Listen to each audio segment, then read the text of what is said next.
Hey everyone, this is Daisha Jones with Sustainable Connections. We are in Hallsboro, North Carolina, which is in the southeastern tip of North Carolina. If we go any further, we're going to end up in the ocean. And we are here for an amazing adventure. Hold on to that word for a minute, because we're here with Alma Galloway of Galloway Farm. And Alma, I'm just in awe of your office space. This is a beautiful place. Thank you so much for having us here today. You are so welcome. Tell us what brought you to build this amazing piece. Well, if I'm going to be honest, it was a field trip. My son was in kindergarten and we went on a field trip to a farm, and I was amazed. I keep going to use that word again. I was amazed at what this farm was doing and how many people was visiting the farm, and I thought, I think I can do something like that. And that same year we had a birthday party for my son here on the farm. He was 5, and we invited all the people from his school, all of his classmates, and their parents came, and the party started at 11 in the morning, and I expected it to be over by 1. There was people still here on my farm at 7 that evening.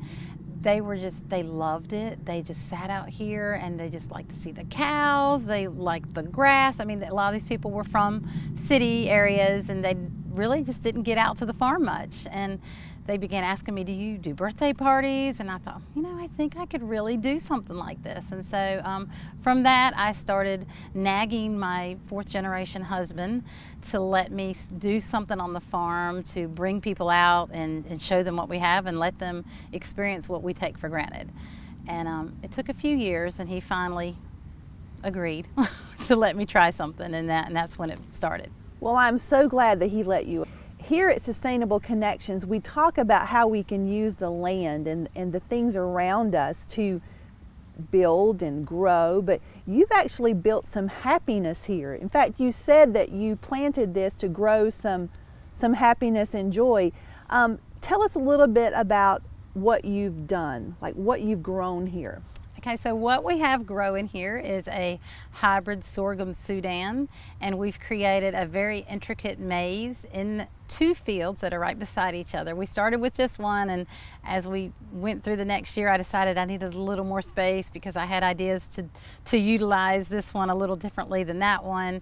And so we've got sorghum Sudan growing, and the maze is cut into that field in intricate pathways, and that's pretty much the gist of that. We don't actually harvest this crop. We put it back into the soil to give more nutrients back into the soil and nitrogen, and make that soil richer for the next crop that we grow. Well, let's take a little look inside the maze and pray that I don't get lost. I hope not. Wow, I feel like I'm walking into the field of dreams. So this is so cool because the unique thing about our field is it's not actually corn. Right.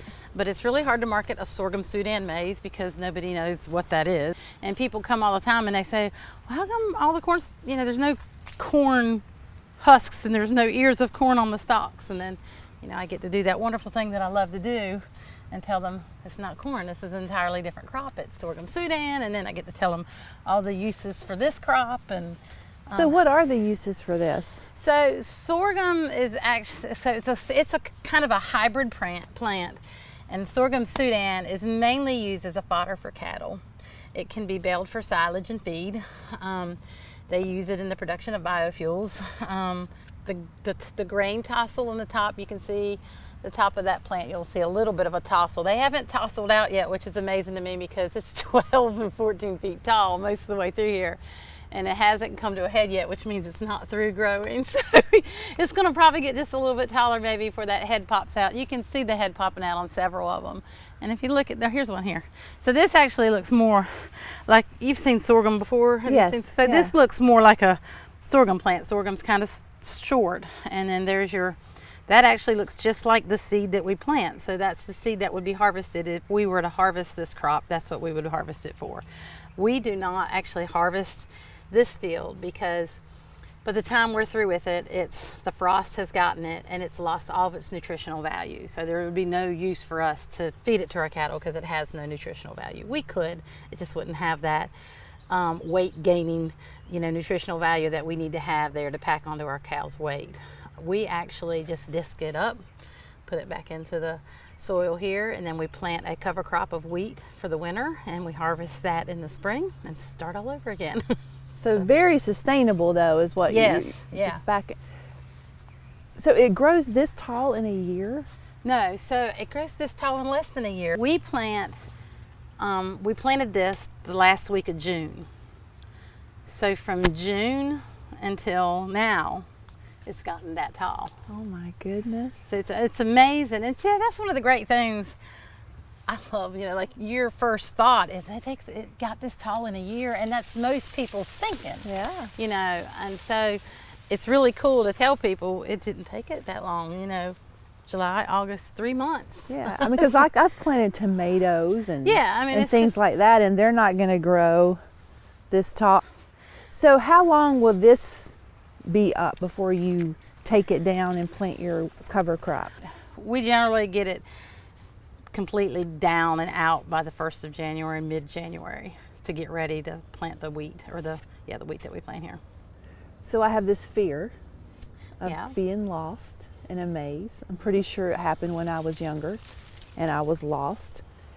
How can you find your way out of here without having a panic attack? So the coolest thing about our maze is we have integrated a GPS system that every guest can have right in the palm of their hand. And I think that is really one thing that sets us apart from so many others, even though I'm sure there are others that have it. Everybody gets this card when they come in the gate, which is a map of the maze. And on the back side is instructions on how to play. And then there's a QR code.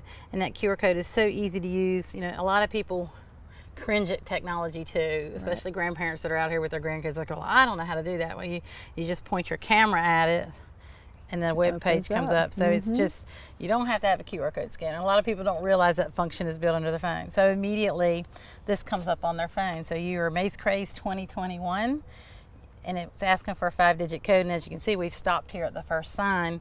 And on that sign, there's a 5-digit code and a QR code. You could either, at this point, scan the QR code or enter the 5-digit code, whatever you're more comfortable with. I like to just hit that and then enter the code. And then it tells you found a checkpoint.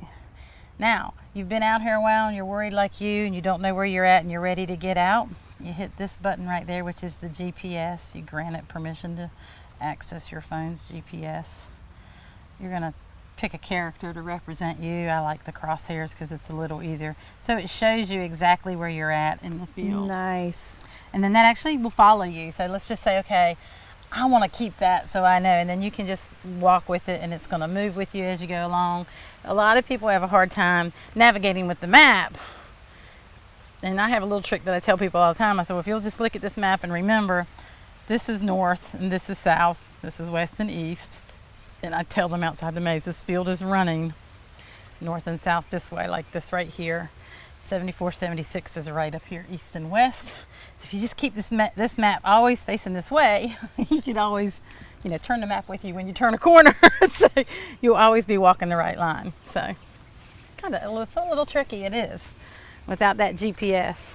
If I were to walk this entire maze in every little nook and cranny and hit the wrong places, how far could I walk? So if you walk every cut out path, you could walk 5 miles. Okay. And I think a lot of people get scared when I tell them that. I was like, you're not going to walk. Well, you might walk more than that. I don't know. You might go back and forth. And I had some people yesterday said, all we did was walk in circles like we just did. We come right on back to where we were. Yes. Oh, yes. And used to. This is the first year that my phone number has not been on this card. Normally, my phone number's on the card, and it just says, if you need assistance or you need to get out, call this number. And so I wasn't really getting a lot of calls. And in this app, my phone number is in this app that tells you if you need to get out, call this number. And I felt like more people was using the app than the paper map. So I just left it in the app and off the map. I feel like Dr. Seuss all of a sudden. You do. So that's how, that's why it's not on the card this year. But So I didn't get lost. Mostly I'm a good in part. tour guide. She's a good tour guide, but and also the GPS. So if I were on my own, what an ingenious idea! Like, how did that come about? I was worried about, social distancing and contact, and so much of what we did was contact. Before that method that you just saw, at each sign, each guest would have to actually grab a hold of a hole punch and punch a hole in their card. And so I felt like I can't go out there and sanitize each thing in between guests. So I started researching QR codes and what can I do with that, and I came across a product that somebody made that I actually knew the person who created it. So I gave him a call and I said, hey, what can we do with this? And so I signed up with that QR code stuff, and it's worked great. I love that you decided to bring people to the farm to educate them.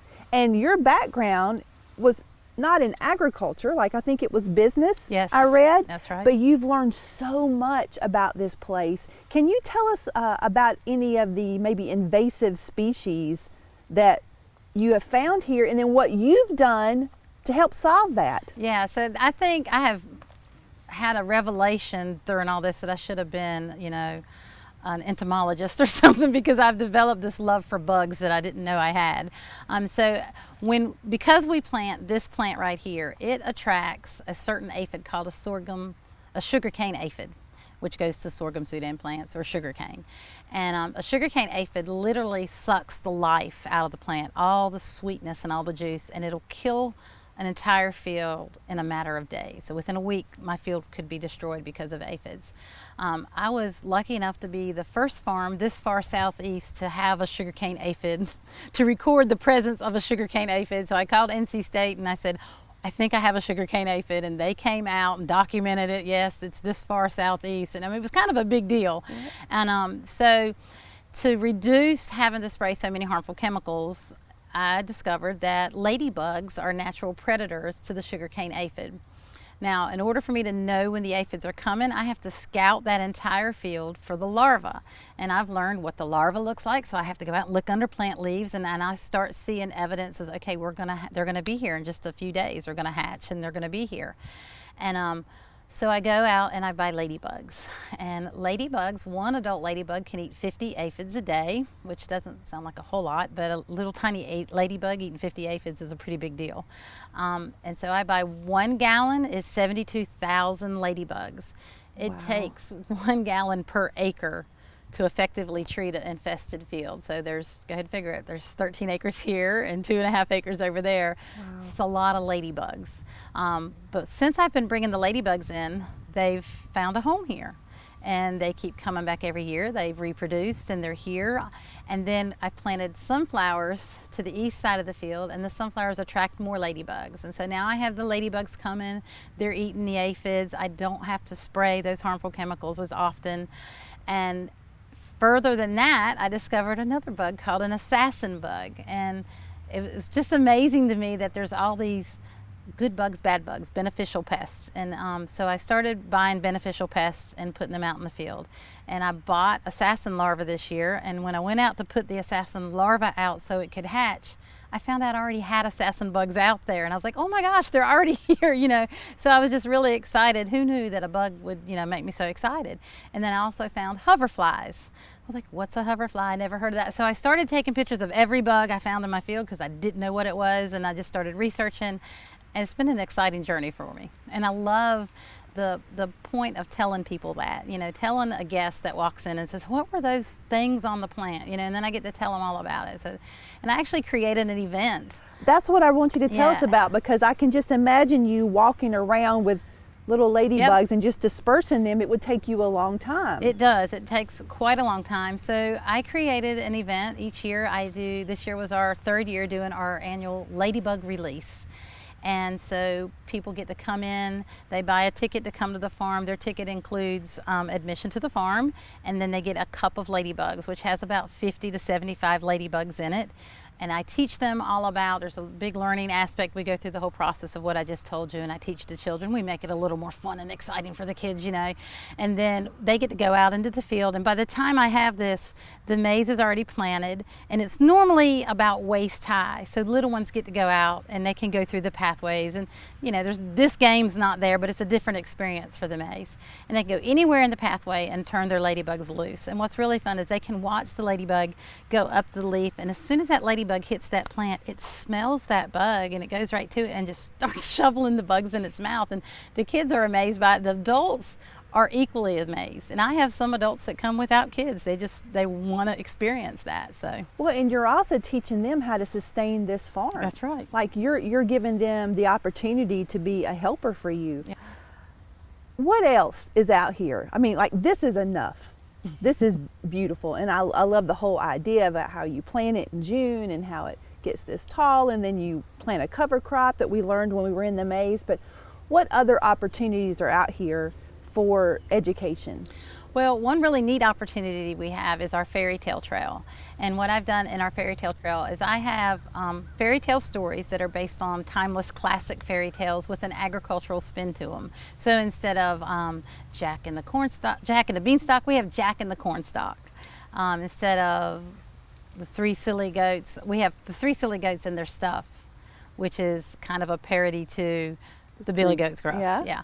And so I'm trying to think of what other story I have out there. And then I also have these storybooks for sale in my little gift shop. And we have Beauty and the Bees instead of Beauty and the Beast, Little Red Overalls instead of Little Red Riding Hood. And it creates such a dynamic educational component. For instance, students in the 2nd grade in most every state has to do a compare and contrast in their language arts. Well, every one of these stories has a very dynamic compare and contrast from the title page to the very end. Every character is based on another character in the classic fairy tale. And so that is a huge draw for me on the educational side of it. I get schools that come to my farm from 9 different counties, and that's a huge deal. Most places that are doing field trips come from within that county, or maybe one county over. It's 9 counties is a huge area. I think the farthest away a school has come was 2 hours just to come here. And then, well, you're selling happiness. You're growing happiness here. Yeah, we like to say that fun and laughter are the seeds we grow, and love and friendship are the crops we grow. I love that. I'm going to have to get a t-shirt with that on there. Now, I noticed some animals when we came onto the farm. Tell us about those. So we have, so our primary animal here at Galloway Farm is our beef cattle. We have 140 Angus beef cattle, and then we have miniature donkeys and goats, and we have bunny rabbits in Bunnyville. And I noticed that in Bunnyville we had a jail, a church. What else was there? There's a saloon, a school, a church, a jail, a general store, and a barber shop where they can get their hair, H-A-R-E, cut. Yeah, there's a lot of puns here, Alma. My daughter would love that. She's into puns. Well, speaking of puns, and back on that educational track, also in our Kids Fun Maze, we have the Corn You Find Scavenger Hunt, where we have 12 corny characters hidden throughout the maze. And they are super cool. But a corny character is an ear of corn disguised as a character, and you have a list of characters that you have to decide who he is. So we know that we have natural predators here. We've talked about the sugarcane aphids and other things, but weather, like, that can be a big deal to you too. It can keep you open, or it can close you. Tell us. Exactly. Weather is, in farming, weather, we rely on it so much. It has to be the right amount of rain, the right amount of sun, but then it can also be our worst enemy. And the same thing goes with agritourism and our business here. Good weather is great. Hurricanes, we're in the southeastern part of the state where the hurricanes always come in at the mouth of the Cape Fear River or right here at the North Carolina-South Carolina line.